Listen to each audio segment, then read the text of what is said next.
Alors, bonjour à tous. Bonjour à tous. Je suis content de pouvoir être de retour. Désolé pour la semaine passée. Certainement, si vous avez l'occasion, priez pour nous, moi et ma famille. Alors, nous déménageons. Nous allons nous relocaliser dans une autre région de la province du Québec, au Canada, afin de pouvoir aller servir Dieu tout près de la frontière des États-Unis, donc, par la grâce de Dieu. Travailler à l'œuvre par là-bas. Alors, notre maison, elle a vendu, merci Seigneur, mais maintenant, nous avons jusqu'au 1er mai pour déménager d'ici, donc nous sommes à la recherche d'une maison. Alors, priez que le Seigneur puisse nous aider à trouver grâce et trouver une maison qui est convenable pour moi et ma famille. Donc, le Seigneur nous a bénis avec 9 enfants et aussi mes beaux-parents habitent avec nous. Donc, en réalité, nous cherchons une maison qui peut abriter 13 personnes. Une villa peut-être ou quelque chose. Alors, mais le Seigneur est bon, le Seigneur est fidèle. Alors, nous voulons aller de l'avant. On va demander au Seigneur de nous instruire, de nous aider pour bien écouter, recevoir ses paroles et être changé par ses paroles. Père, on veut te remercier donc pour cette occasion. Je prie, Père, que tu puisses continuer à bénir, aider. Moi, j'ai besoin de ton aide. J'ai absolument besoin de ton aide afin de pouvoir partager tes paroles. Aide-moi par ton esprit. Surtout, je prie que les gens puissent être aidés, édifiés, vraiment enseignés, consolés et construits dans leur foi, vraiment être bénis et aidés pour leur relation avec toi et leur service envers toi. Par ton esprit agis donc, aide tout le monde à bien écouter et recevoir cette nourriture, cet enseignement que tu as pour nous aujourd'hui. On veut demander ceci, Père, pour que tu sois glorifié, toi, et par le nom de Jésus-Christ. Gloire à toi, Seigneur Jésus, tu es un merveilleux sauveur, un parfait sauveur. On te célèbre, on te remercie pour ta compassion et tes bontés envers nous. Par le nom de Jésus-Christ. Amen. Amen. Alors, nous regardons la vie de David et c'est un peu la fin de la vie de David présentement. Alors, techniquement, c'est la leçon 3 du cours Survol de l'Ancien Testament numéro 2, ou deuxième partie. Et nous regardons la 5e partie concernant la vie de David. Et comme je dis, c'est vers la fin de sa vie. Donc, on regarde certaines choses. On va regarder aujourd'hui 3 choses dans la grâce de Dieu. Premièrement, si tu regardes avec moi dans le second livre de Samuel, s'il te plaît. Alors, 2 Samuel et chapitre 23, page 441. Si tu veux regarder avec moi le premier verset, s'il te plaît. On nous dit, ce sont ici les dernières paroles de David. David, fils d'Isaïe, l'homme qui a été élevé, qui a été loin du Dieu de Jacob, et le chantre aimé d'Israël, dit. Donc ici, on remarque vraiment en David. Dieu a élevé David. Dieu avait choisi David pour être le roi d'Israël. C'était un homme selon le cœur de Dieu, si tu te rappelles. Et il a été oint par Dieu, béni par Dieu. L'Esprit de Dieu était sur lui pour l'aider dans son travail. De lui va sortir aussi le Messie. Techniquement, maintenant, Dieu va bâtir la maison de David. Les rois vont sortir de la maison de David. Le Messie va sortir de la maison de David. Mais remarque aussi la dernière phrase. On te dit que David, c'est le chantre aimé d'Israël. David, c'était un chantre, c'était un musicien, un très bon musicien et quelqu'un qui voulait célébrer et adorer son Dieu. Donc, en réalité, nous savons, si tu regardes dans la Bible, tu as le livre des psaumes. Et le livre des psaumes, en grande partie, a été écrit par David. À la base, le livre des psaumes, c'était de la musique. C'était comme des chants. Maintenant, nous n'avons plus les notes de musique, nous avons les paroles.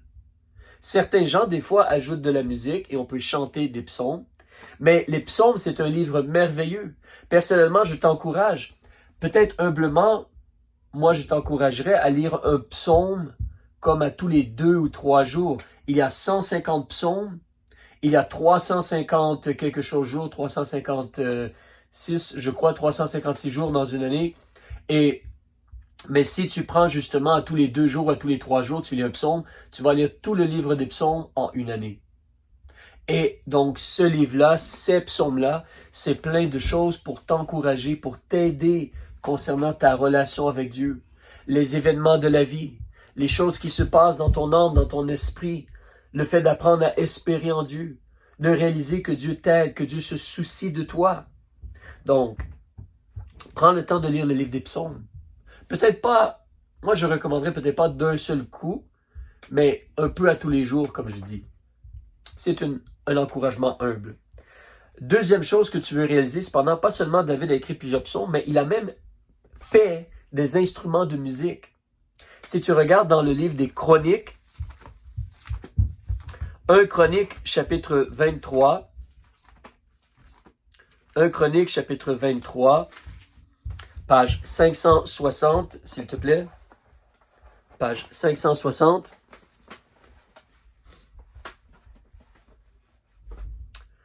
Et le chapitre 23, si tu regardes le 5e verset avec moi, on te dit 4000 comme portiers et 4000 qui célébraient l'Éternel.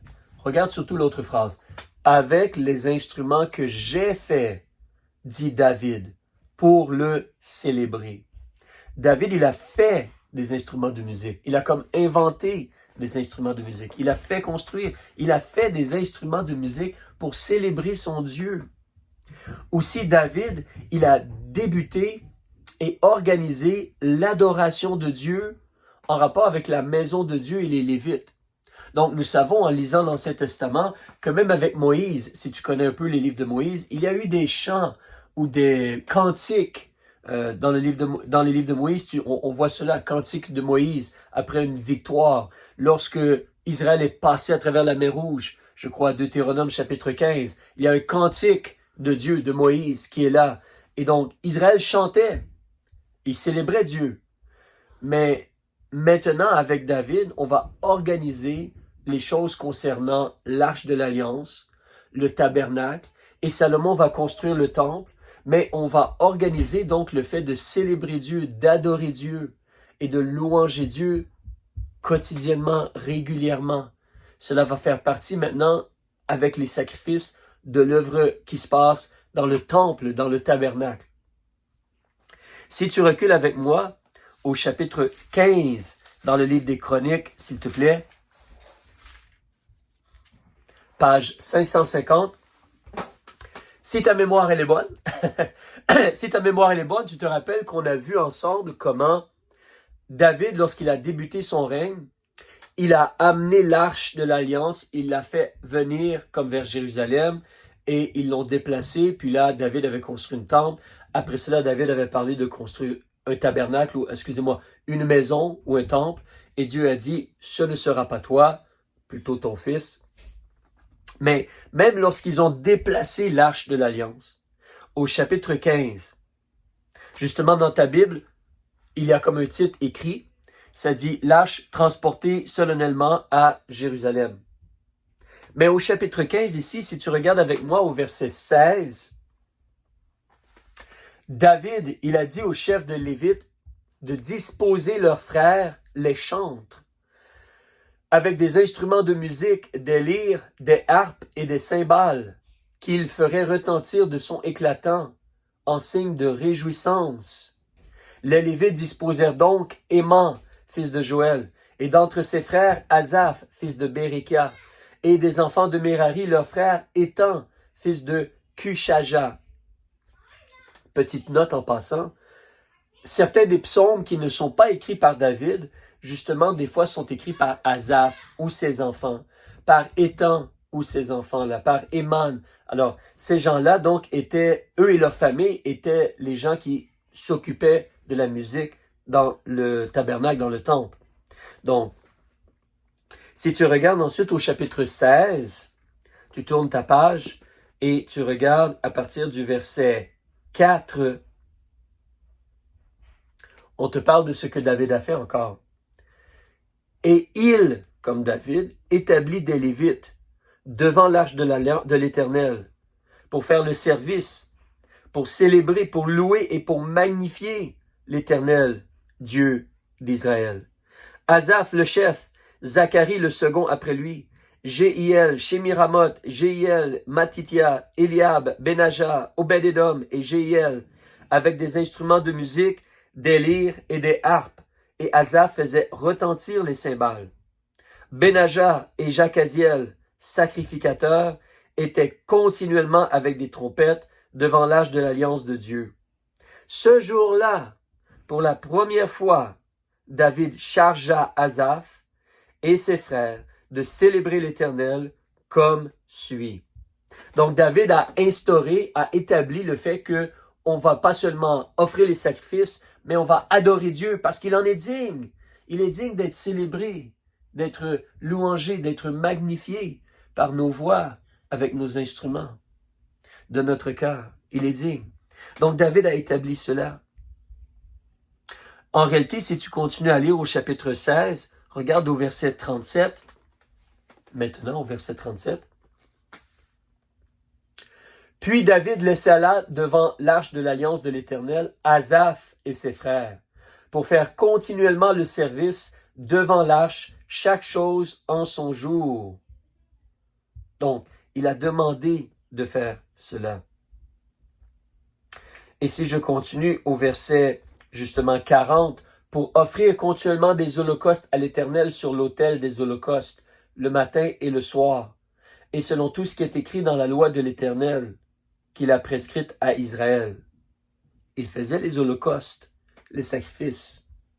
Mais aussi, verset 41, avec eux étaient Héman et Jéduthun, et les autres qui furent choisis et désignés par leur nom, pour louer l'Éternel, car sa miséricorde dure éternellement. Peux-tu imaginer cela? On t'engage. Ton travail, c'est de célébrer Dieu, de louanger Dieu, de parler de Dieu. On va te payer pour cela en plus. Ah, ça c'est un travail merveilleux. C'est un bon travail. Évidemment, au ciel, c'est ce qu'on va faire aussi.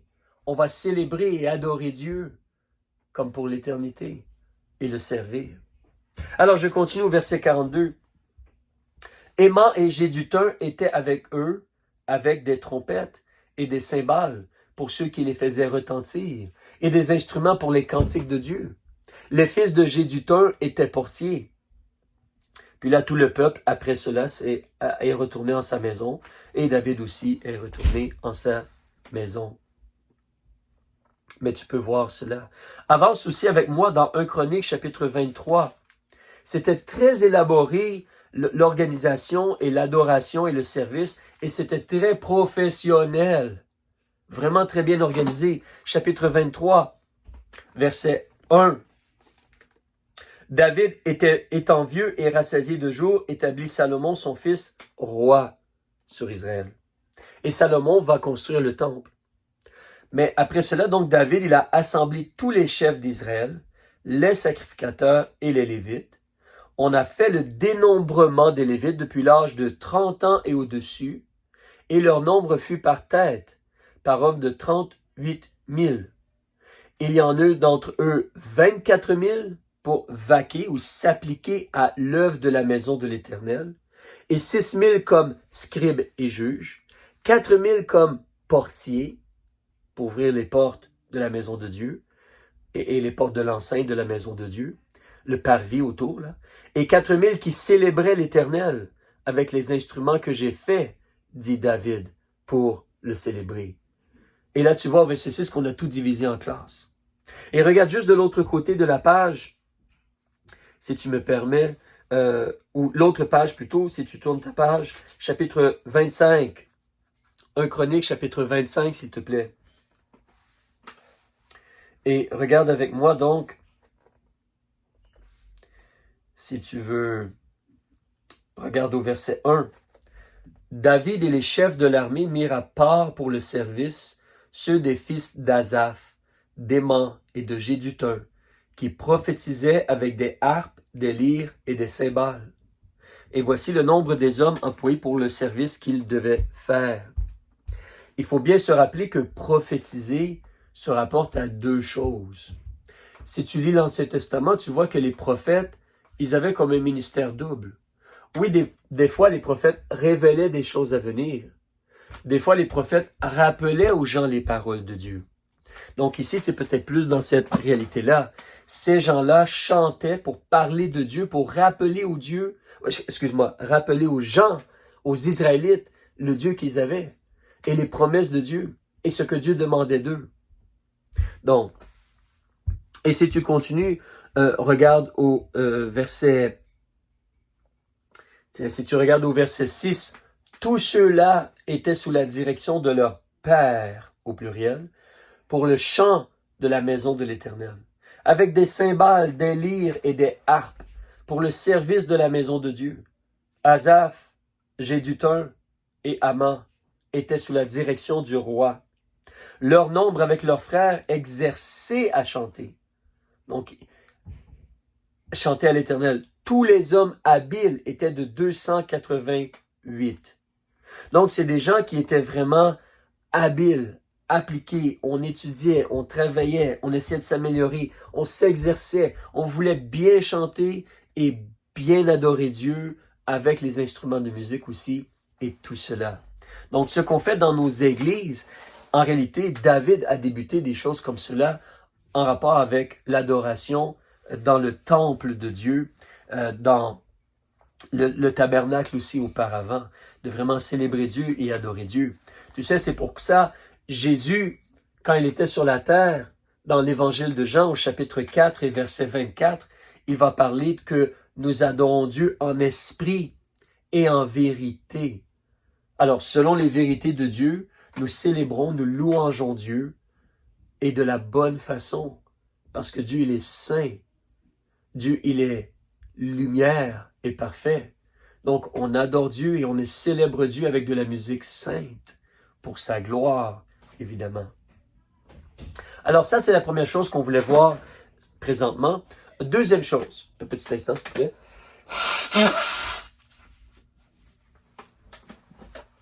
Deuxième chose, donc, on va parler d'un petit problème que David a eu avec un dénombrement. Alors, reculons maintenant dans 2 Samuel, chapitre 24, s'il te plaît. Excusez. Désolé. 2 Samuel, chapitre 24, page 443. On veut regarder cette histoire-ci parce qu'en même temps, elle va nous donner de l'information pour voir la continuité de Dieu, de l'œuvre de Dieu et comment Israël a appris à adorer Dieu. Cette histoire-ci va nous permettre de voir Dieu lui-même, mais en même temps de voir la décision de où on va construire le temple, ou la direction de Dieu pour savoir où construire le temple de Dieu que Salomon va construire. Alors, au chapitre 24, page 443, si tu es là, donc on débute au verset 1, le premier verset. On te dit que la colère de l'Éternel s'alluma encore contre Israël. Et il incita David contre eux en disant, « Va, fais le dénombrement d'Israël et de Juda. » C'est important ici pour toi et moi de réaliser que, à la base, le problème, c'est la désobéissance, le dérèglement. Ça, c'est le péché. Nous n'obéissons pas à Dieu, nous ne vivons pas comme Dieu demande de vivre, nous faisons des choses qui sont contraires aux vérités ou à la sagesse ou à la justice de Dieu. Et donc, nous sommes coupables devant Dieu. Et aujourd'hui, de nos jours, dans notre monde, ce n'est pas très populaire de parler de la colère de Dieu, de la justice de Dieu. On veut parler beaucoup de s'amuser, d'avoir du plaisir, de faire des choses agréables, de suivre son cœur, de réaliser ses rêves et des choses comme cela. Mais en réalité, le Seigneur Dieu, il a une colère. Et c'est très sérieux. Il ne faut pas oublier que Jésus, il a pris la condamnation que nous méritions sur lui. C'est très sérieux, la désobéissance et le péché. c'est très sérieux. Donc ici, la nation d'Israël a désobéi à Dieu et à cause de cela, justement, eh bien, la colère de Dieu, elle est contre ou sur Israël. Il y a cela.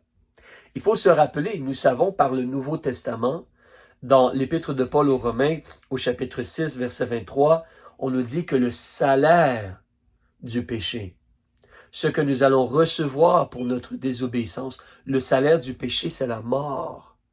La mort. Donc, pas de vie vraiment, certainement pas de bons fruits.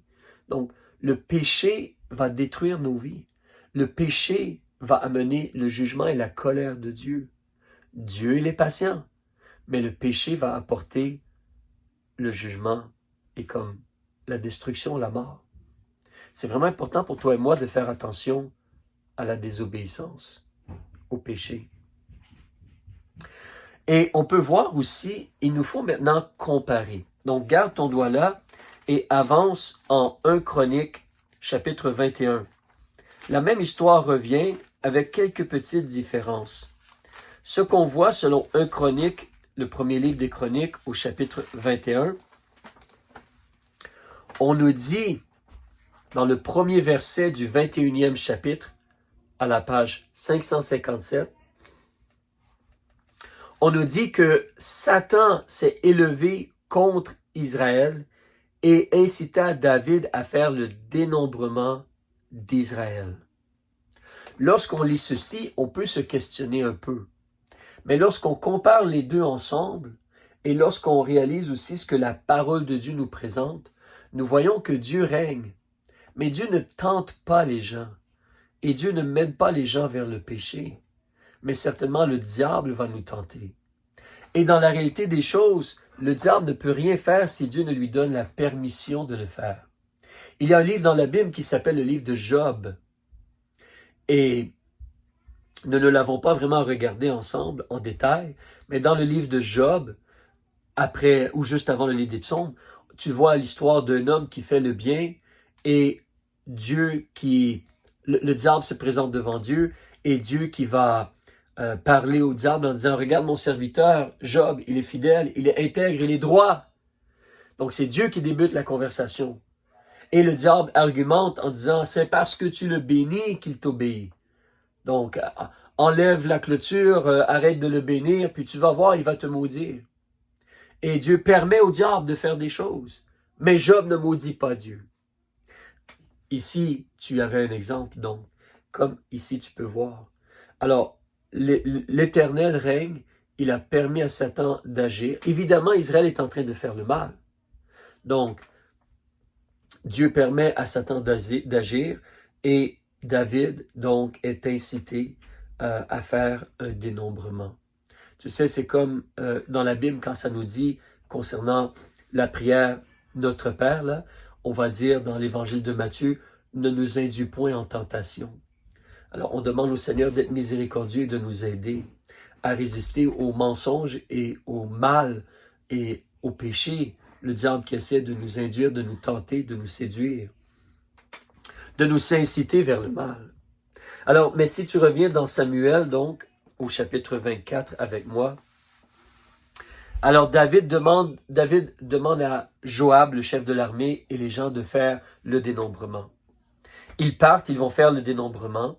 Tu peux remarquer aussi dans cette situation-là, comme je dis, donc, tu vois comment c'est important de surveiller son cœur. Dieu ne te veut que du bien, mais Dieu demande que tu l'aimes vraiment avec tout ton cœur. Alors Dieu permet des fois que tu sois éprouvé ou testé, ou justement criblé, comme secoué. C'est pour purifier ta foi des fois. C'est pour te ramener vers lui. C'est pour t'aider à grandir dans ton amour et ton obéissance envers Dieu. Pour vraiment t'attacher à lui. L'épreuve de notre foi, elle a une grande valeur. Donc ici, David fait le dénombrement. Et justement, tu peux voir au verset 9 comment il est possible qu'en réalité, il y a même de l'orgueil dans le cœur de David, parce que, à la base, David, donc, il donne au roi le nombre, Joab donne au roi le nombre du recensement, mais le recensement, c'était surtout de vérifier les gens de guerre. Il se trouvait de ceux d'Israël 800 000 hommes de guerre tirant l'épée. et de ceux de Juda 500 000 hommes. Donc, on essaie de voir combien de soldats il peut y avoir. Mais évidemment, David doit surtout espérer en Dieu. Donc, il y a le péché parmi le peuple. Et là, David ici, donc, justement, au verset 10, il est repris en son cœur. Alors, comme je dis, peut-être que malheureusement, là, il s'en allait vers l'orgueil. Mais David est repris en son cœur après qu'il eut ainsi dénombré le peuple. Et David dit à l'Éternel, « J'ai commis un grand péché en faisant cela. Et maintenant, ô Éternel, fais passer, je te prie, l'iniquité de ton serviteur, car j'ai agi très follement. » Ça, c'est toujours important, mon cher ami. Dès que tu réalises que tu as désobéi à Dieu ou que tu as fait le mal, rapidement demande pardon.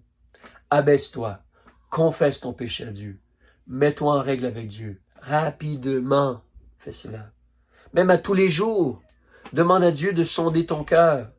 À tous les matins quand tu te lèves, ou le soir avant de te coucher, mais régulièrement, quotidiennement, à tous les jours, parle avec Dieu et demande-lui, est-ce qu'il y a quelque chose dans mon cœur qui ne te plaît pas?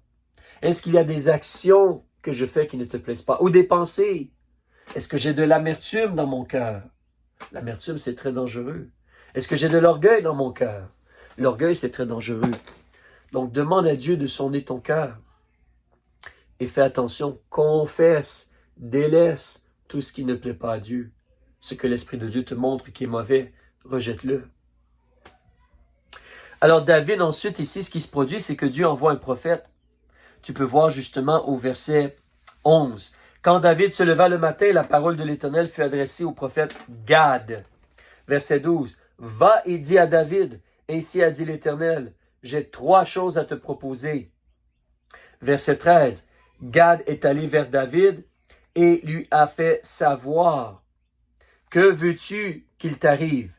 3 possibilités. 7 ans de famine dans ton pays.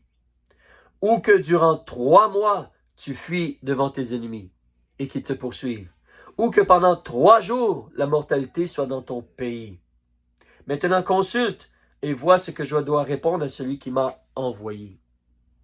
Alors, le peuple a désobéi, le peuple a fait le mal. David, peut-être, a de l'orgueil, comme je dis. Mais Dieu propose 3 punitions. C'est particulier. Dieu lui propose 3 punitions, 3 jugements. 7 années de famine. C'est long, la famine. 7 années de famine. 7 années, c'est long. 3 mois où tu fuis devant tes ennemis. Mais les ennemis, comment vont-ils agir envers toi ou envers ton peuple? 3 jours où la mortalité va venir dans ton pays. La mort, c'est triste. David, il fait un choix très intéressant. Il choisit de tomber entre les mains de l'Éternel. Verset 14. David répondit à Gad, « Je suis dans une grande angoisse. Oh, que nous tombions entre les mains de l'Éternel, car ses compassions sont grandes, et que je ne tombe pas entre les mains des hommes. » C'est intéressant, David, il connaît son Dieu, et il réalise que son Dieu est plein de compassion. Et donc, il remet tout entre les mains de Dieu, et c'est comme il va choisir plus, où il va y avoir la mortalité pendant 3 jours. Et dans la suite de l'histoire, on va voir. Mais donc, Dieu envoie la mortalité, tu peux voir cela au verset 15. Et si tu veux lire le verset 15, tu vas voir 70 000 hommes sont décédés. Mais là, au verset 16, quand l'ange, il étend sa main sur la ville de Jérusalem pour la ravager, Dieu se repentit de ce mal et dit à l'ange qui ravageait le peuple, « Assez, retire maintenant ta main. » Alors David c'est intéressant comme choix, hein? Il a choisi d'espérer dans la compassion et la miséricorde de Dieu. Vraiment, Dieu est digne d'être adoré parce qu'il a tellement de compassion et de miséricorde. Est-ce que l'ennemi de David, s'il aurait dû fuir pendant 3 ans, est-ce que l'ennemi de David aurait agi comme cela? La famine ravage. Mais quand c'est Dieu, Dieu est miséricordieux encore. C'est incroyable. Ce n'est pas que les gens méritent la miséricorde de Dieu, c'est que Dieu est vraiment miséricordieux. Il mérite qu'on l'aime, qu'on le serve avec tout notre cœur, qu'on l'obéisse entièrement. Il en est digne. Alors, ce qui se passe par la suite, là, je vais te demander de venir avec moi. Si tu regardes au verset 17, avant de changer de page, David a vu l'ange qui frappait le peuple. Il a parlé avec Dieu. Il a dit, voici, c'est moi qui ai péché, c'est moi qui ai commis l'iniquité. Mais ces brebis qu'ont-elles fait? Que ta main soit sur moi, je te prie, et sur la maison de mon père. C'est bien, hein? Il prend le blâme et la responsabilité sur lui en tant que dirigeant, en tant que chef du peuple. Il ne dit pas, c'est la faute de lui, c'est la faute de lui, c'est pas ma faute. Non, non, il prend la faute sur lui. Ça, c'est un bon exemple. Comme Jésus a pris notre peine sur lui, notre culpabilité, notre condamnation sur lui. Mais maintenant, avance dans le livre des Chroniques. On va terminer l'histoire en lisant dans le livre des Chroniques. Donc, tu veux le premier livre des Chroniques, chapitre 21, s'il te plaît. Et on veut regarder à partir du verset 18. Donc, page 558, s'il te plaît. On avance. Alors donc, Dieu a dit à l'ange d'arrêter. David a parlé avec Dieu. Et il se passe une autre chose dans l'histoire au verset 18, ici, dans le livre de 1 Chronique. Alors, comme je disais, des fois dans le second livre de Samuel et le premier livre de Chronique, il y a des histoires qui sont similaires. En comparant les deux, on peut avoir le complet de l'histoire. Des fois, dans le premier livre des rois et en Chronique, ou 1 et 2 rois et 1 et 2 Chroniques, on a des histoires similaires, on peut comparer les deux. C'est un peu comme dans le Nouveau Testament, tu as 4 évangiles. Tu peux comparer les 4 et avoir un portrait parfait et complet de Jésus-Christ, son ministère, sa vie, ses paroles et tout cela. Tout ce qu'on a besoin de savoir en tout cas. Mais ici donc, le passage similaire, ou des fois on va dire le passage parallèle, 1 Chronique chapitre 21, au verset 18. Alors l'ange de l'Éternel dit à Gad de dire à David qu'il monta pour dresser un autel à l'Éternel dans l'aire d'Ornan le Jébusien. Est-ce que quelqu'un sait ce que un aire est? A-I-R-E. Est-ce que quelqu'un sait ce que c'est? C'est un endroit où nous, on fonctionne un peu différemment. La plupart de nos récoltes sont faites avec des machines maintenant, surtout en Europe, en Amérique du Nord. Mais l'aire, c'était l'endroit généralement comme un terrain plat, afin que le vent puisse facilement passer. Et c'était l'endroit donc où on avait les tiges de blé avec les germes de blé au bout, là, tout le blé. On battait donc afin de faire sortir la germe, la petite graine de blé. Et après cela, on pouvait prendre, mettre cela dans un panier et secouer afin que la paille, la tige, ce qui n'est pas utile, parte au vent. Et ensuite, la graine demeure et à partir de la graine, on peut moudre, écraser, puis là, on peut avoir la farine. Donc, l'air, c'était l'endroit comme généralement plat. Et puis ici, on peut voir que c'est comme en haut d'une certaine... On va réaliser que c'est comme en haut d'une certaine montagne, ou mont, M-O-N-T. Mais donc, il va là pour dresser un autel. C'est la direction de l'ange de Dieu, c'est la direction de Dieu à travers l'ange, à travers Gad, le prophète, à David. David, il monte au verset 19 selon la parole et il arrive là et en réalité, si tu me permets, on descend surtout vers le verset 22. David, il dit au monsieur Ornan, « Donne-moi la place de cette terre et j'y bâtirai un autel à l'Éternel. Donne-la-moi pour le prix, à la valeur qu'elle vaut, pour que cette plaie soit arrêtée. » Ornan, au verset 23, lui dit, « Non, prends-la, que le roi mon Seigneur fasse ce qui lui semblera bon. Je donne les bœufs pour les holocaustes, les instruments à fouler le blé au lieu de bois, et le froment pour l'offrande, je donne tout cela. » Le roi, il a dit, « Non, je veux acheter, car je ne présenterai point à l'Éternel ce qui est à toi, et je n'offrirai point un holocauste qui ne me coûte rien. » C'est particulier, hein, parce que de nos jours, les gens ne sont pas prêts à se sacrifier ou à donner pour Dieu. Mais David, il veut absolument donner à Dieu quelque chose qui a une vraie valeur, parce que Dieu en vaut la peine. Il est tellement miséricordieux. Et David, donc, il a donné à Ornan, pour cette place, en cycles d'or. C'est comme des pièces et ça a un poids. 600 cycles. Nous, on fonctionne avec des livres, des grammes, des onces, bon, des kilogrammes, etc. David, il a bâti là un autel à l'Éternel. Il a offert des holocaustes et des sacrifices. Il a invoqué, au verset 26, il a invoqué l'Éternel qui lui a répondu par le feu qui est descendu du ciel. Ça, c'est incroyable. Je vais reparler de cela dans les prochaines études. Mais le feu est descendu du ciel. C'est incroyable. Alors l'Éternel parla à l'ange qui remit son épée dans le fourreau. La miséricorde de Dieu. En ce temps-là, David, voyant que l'Éternel l'avait exaucé dans l'air d'Ornan le Jébusien, offrait des sacrifices là. Mais la demeure de l'Éternel, comme le tabernacle que Moïse avait fait au désert et l'autel des holocaustes, était en ce temps-là sur le haut lieu, comme un haut lieu, au lieu de Gabaon. Mais David ne put pas aller devant cet autel pour chercher Dieu, parce qu'il était épouvanté à cause de l'épée de l'ange de l'Éternel. Et l'endroit pour adorer Dieu et offrir les sacrifices est établi. Regardez au chapitre 22, verset 1. David dit, « Ici sera la maison de l'Éternel Dieu, et ici sera l'autel des holocaustes pour Israël. » Donc, à travers toute cette histoire-là, tu apprends beaucoup sur la miséricorde, la bonté et la compassion de Dieu. Tu apprends beaucoup sur le danger du péché, ou même de l'orgueil, ou même d'être influencé par le diable ou incité, et de faire attention donc à ton cœur. Tu apprends beaucoup sur le fait de parler avec Dieu, d'être sincère et transparent, et de demander la miséricorde, la compassion, le pardon à Dieu. Mais Dieu est miséricordieux. On apprend au sujet d'adorer Dieu et que cela, oui, il y a une valeur et un coût au fait d'adorer Dieu. Et Dieu est tellement merveilleux, il en vaut certainement la peine, là. Mais Dieu dirige ici pour qu'on dise ou qu'on sache à quel endroit le tabernacle, non, à quel endroit le temple, à quel endroit le temple doit être construit, à quel endroit l'autel des holocaustes doit être placé. Maintenant, ils vont le savoir. Alors, on a vu premièrement, donc David, c'est le chantre aimé.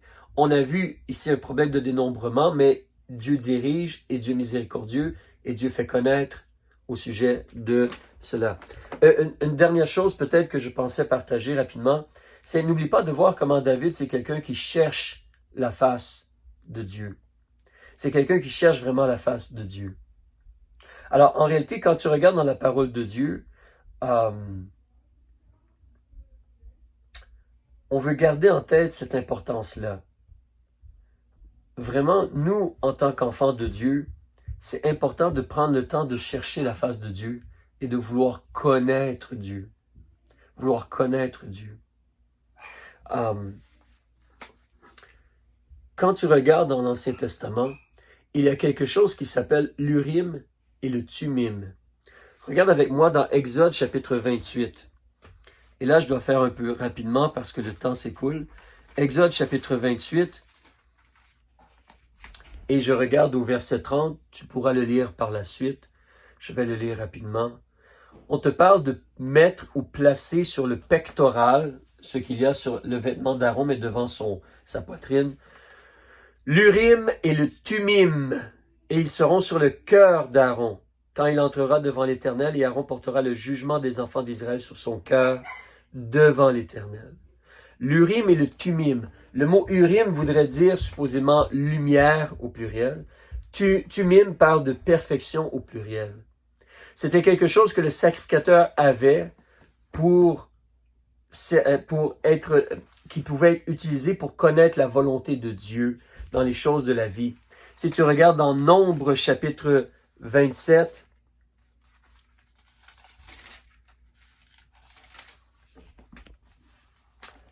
et le verset 21, encore là je le lis un peu rapidement, il se présentera devant Éléazar, Josué entre autres ici, le sacrificateur, donc Éléazar, fils d'Aaron, qui va consulter pour lui par le jugement de l'Urim devant l'Éternel.